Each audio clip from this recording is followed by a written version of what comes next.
You think you know how knights trained? All that romantic nonsense about noble lords practicing elegant swordplay in castle courtyards. Well, hold on to your chainmail, because the reality of medieval knight training was brutal, bloody.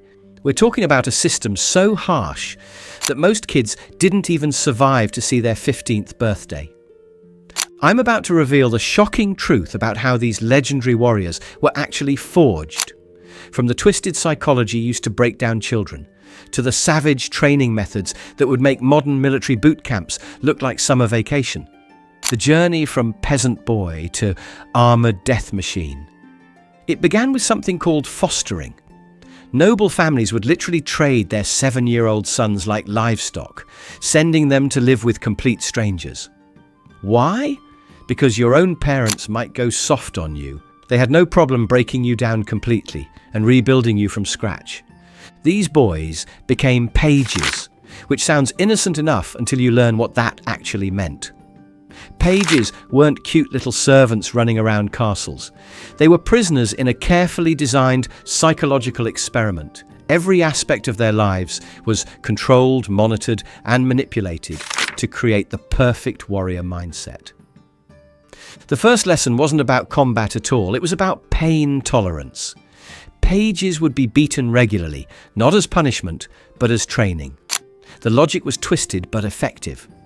If you couldn't handle a beating from your master, how could you survive a battlefield where enemy weapons were trying to kill you? They called it toughening, but modern psychology would recognize it as systematic abuse designed to create emotional numbness. But here's where it gets really dark. These beatings weren't random. They were calculated to break down the child's natural fear responses. Masters would study each page, finding their specific breaking points, then systematically exploit them. Some boys cracked under the pressure and were sent home in disgrace. Others became hollow shells, perfect for moulding into emotionless killers. The daily routine of a medieval page was designed around one principle: strip away everything that made them human and rebuild them as weapons.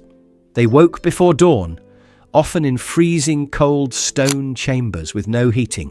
Their first task, caring for their master's weapons and armour, not because it was menial work, but because they needed to develop an almost religious reverence for the tools of war. While handling these weapons, pages learned their first crucial lesson about medieval combat: weight. A full suit of armour weighed between 60 and 80 pounds. A knight's sword was typically 3 to 4 pounds. A war hammer could be 8 pounds or more. These weren't the lightweight props you see in movies. They were brutal, heavy instruments designed to crush bones and tear through metal. Pages spent hours each day just carrying these weapons, building the specific muscle groups needed for combat, but not in the way you'd expect. They weren't doing medieval push-ups or lifting stones. Instead, they performed something called burden training.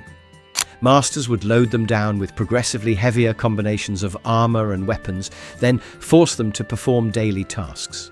Imagine trying to serve dinner while wearing a 40-pound mail shirt and carrying a shield, or cleaning floors while balanced with a sword at your hip. This wasn't just strength training. It was teaching their bodies to function normally under combat loads. By the time they reached their teens, wearing armour felt as natural as modern clothes. But the physical conditioning was nothing compared to the psychological warfare. Pages lived in constant fear, not just of their masters, but of each other. The fostering system deliberately created competition between boys. Masters would pit pages against each other in brutal contests, rewarding the winners and punishing the losers. These weren't friendly competitions. Boys fought with wooden weapons that could easily break bones. They wrestled until someone was knocked unconscious. They competed in endurance challenges that pushed their bodies to the breaking point. The message was clear. Your fellow pages weren't your friends. They were obstacles to overcome. This competitive environment served a dual purpose. First, it identified natural leaders and fighters, but more importantly, it conditioned these future knights to see violence as normal, even necessary. By the time they graduated to squires, inflicting pain on others felt as natural as breathing. The training weapons deserve special attention because they reveal just how seriously medieval society took combat preparation. Forget those lightweight wooden swords you see in movies. Training weapons were often heavier than their real counterparts. Pages learned with wooden swords that weighed 6 or 7 pounds, nearly twice the weight of steel blades. Why make training harder than the real thing? Simple psychology. When you finally got to use a real sword in combat, it felt impossibly light and fast by comparison. Your strikes would be lightning quick because your muscles were conditioned to move much heavier weights. It's the same principle modern athletes use, but applied to medieval warfare. The wooden weapons weren't just heavy, they were designed to hurt. Training swords had rough edges that would leave splinters in your skin. Practice spears had blunted but solid tips that could still punch holes through leather armour. Wooden maces were essentially clubs that could crack skulls if you weren't careful. Pages fought with these brutal training weapons daily, often until blood was drawn. Masters encouraged this because they believed pain was the greatest teacher. If you made a mistake in practice and got hurt, you'd remember that lesson when your life depended on it in real combat. But here's what really separates medieval training from modern military preparation. These weren't adults who had volunteered for service. These were children, some as young as 7, being systematically conditioned to kill without hesitation or remorse. The psychological techniques used were sophisticated and deeply disturbing. Masters employed something we'd now recognise as classical conditioning. Every time a page successfully completed a violent task, they received rewards, food, praise, small privileges. But any sign of weakness or mercy was met with harsh punishment. Over time, the boys' brains literally rewired themselves to associate violence with positive outcomes and compassion with pain. The transformation didn't happen overnight. It took years of careful manipulation to turn a normal child into someone who could charge into battle swinging an axe at another human being's head. But by the time these pages became squires around age 14, the process was nearly complete. They had learned to suppress natural human emotions like fear, empathy, and self-preservation. They developed the physical strength and endurance needed for armoured combat. Most importantly, they'd internalized the warrior mindset that would define the rest of their lives. But we've only scratched the surface of this medieval training system. What happened when pages graduated to squires was even more intense, more dangerous, and more psychologically damaging. The real combat training hadn't even begun yet. At 14, everything changed. The boy you once were was gone forever, replaced by something harder, colder, and infinitely more dangerous. Welcome to the squire years, where the real nightmare began. As a squire, you were no longer learning about violence. You were living it. Your new role was simple. Follow a fully trained knight everywhere he went, including into actual combat. No practice swords now, no wooden shields, real steel, real blood, real death. The first shock was discovering that knights weren't the honourable heroes from the stories. They were professional killers who viewed warfare as a business transaction. Your knightmaster might spend Monday morning butchering peasants in a village raid, then Tuesday afternoon discussing poetry with nobles at court. The ability to switch between brutal violence and civilised behaviour wasn't considered unusual. It was expected. Your job as a squire was to keep your knight alive and effective in battle. This meant learning skills that would horrify modern people.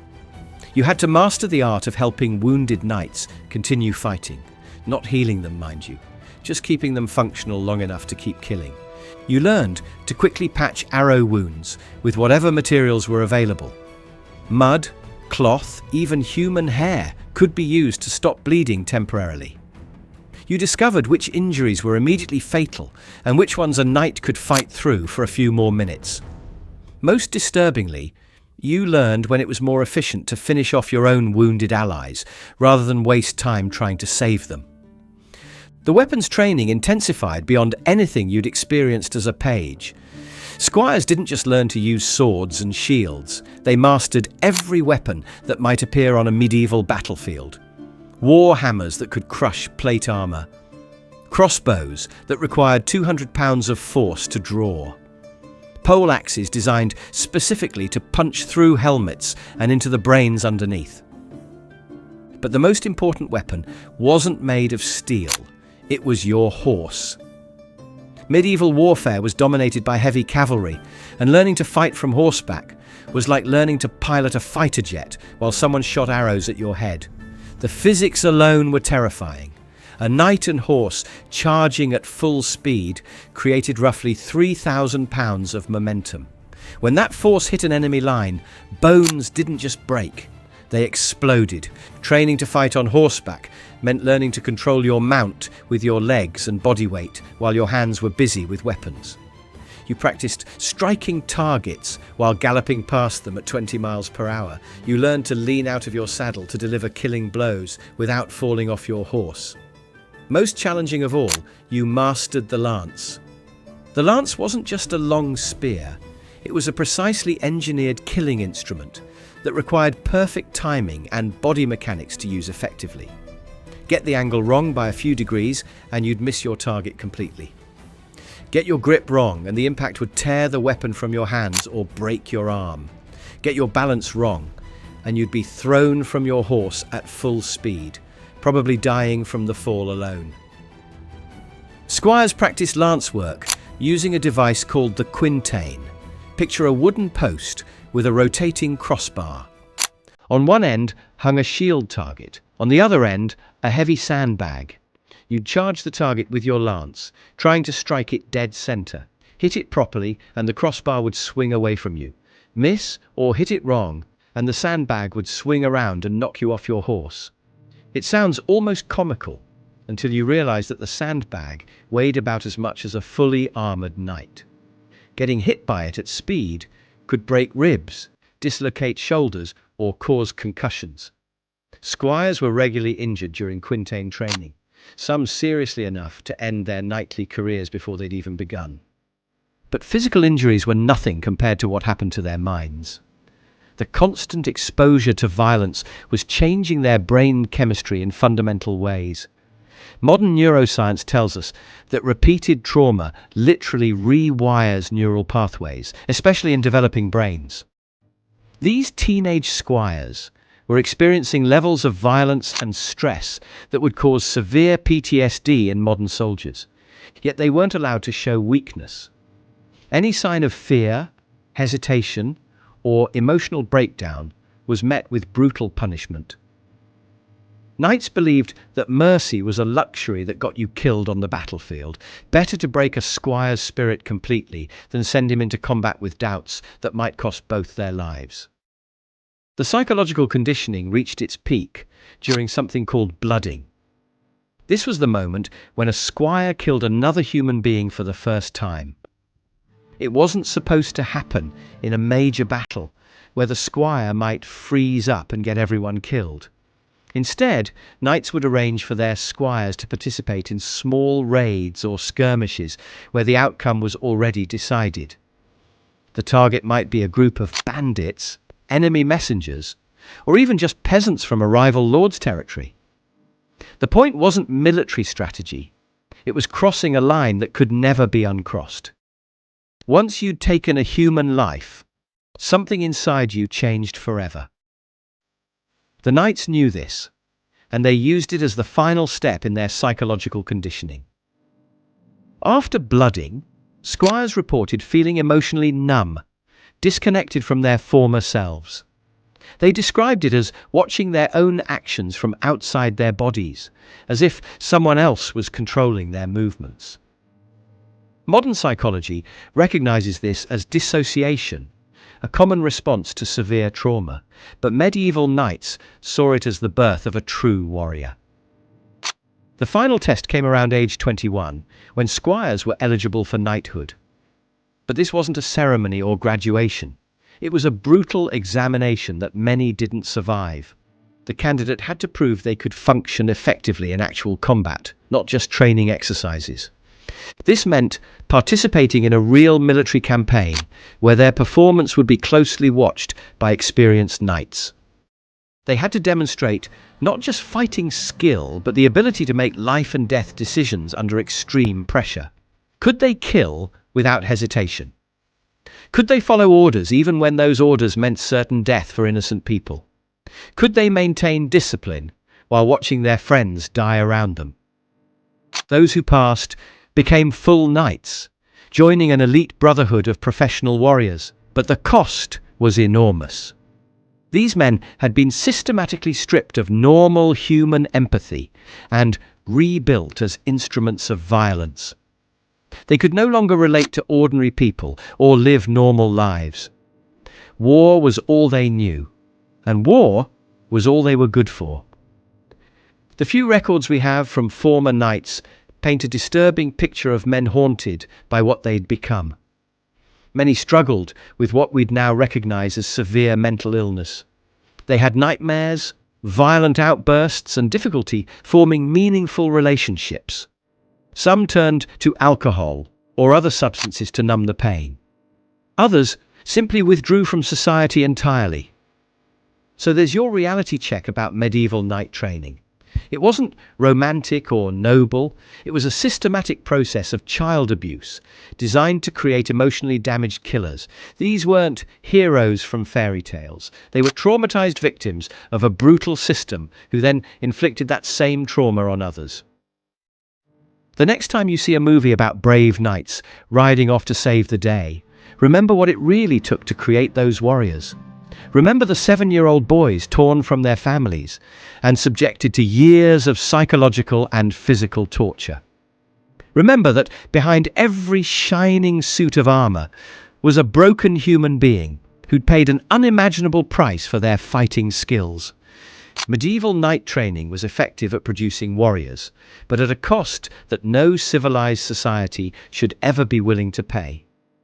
Thank you for watching this episode of Middle Age Madness.